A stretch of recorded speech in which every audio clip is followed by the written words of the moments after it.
Good morning students. Half yearly exam நெருங்கிருச்சு. Coming Wednesday exam எழுத போகிறீங்க.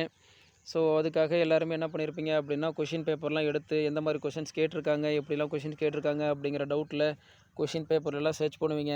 நிறைய பேர் வந்து ஃபுல் அண்ட் ஃபுல் முடிச்சிருப்பீங்க. ஸோ கொஷின் வந்து எழுதி பார்த்தா பரவாயில்ல அப்படிங்கிறதுக்காக வெயிட் பண்ணிகிட்ருப்பீங்க. அதுக்காக தான் என்ன பண்ணியிருக்கேன் அப்படின்னா, கொஷின் பேப்பர் ஒன்று அப்லோட் பண்ணியிருக்கேன். ஸோ என்ன மாதிரி கொஷின்ஸ்லாம் கேட்டிருக்காங்க, எந்த லெசன்ஸ்லேருந்து கேட்டிருக்காங்க அப்படிங்கிறத பார்த்துக்கோங்க. 1 மார்க் கொஷின்ஸ் எத்தனை கேட்டிருக்காங்க, எத்தனை கொஷினுக்கு நமக்கு ஆன்சர் தெரியுது அப்படிங்கிறதையும் பாருங்கள். நீங்கள் படித்ததெல்லாம் இருக்கா, படிக்காத கொஷின்ஸ் ஏதாவது வந்திருக்கா, அதையும் படிச்சுக்கணும் அப்படிங்கிறதையும் ட்ரை பண்ணுங்கள்.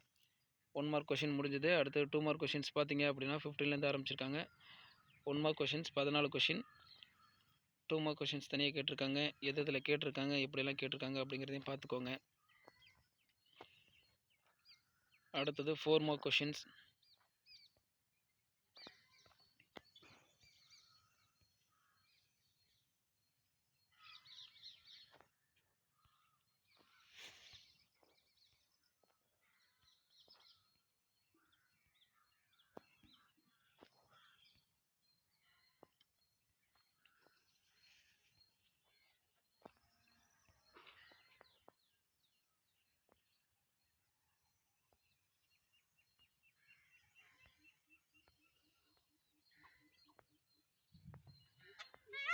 One mark questions, 2 mark questions, 4 mark questions, 6 mark கொஷின்ஸ்லாம் என்னென்ன கொஷின்ஸ் கேட்டிருக்காங்க, நீங்கள் படித்ததெல்லாம் இருக்கா, படிக்காதது ஏதாவது வந்திருக்கா.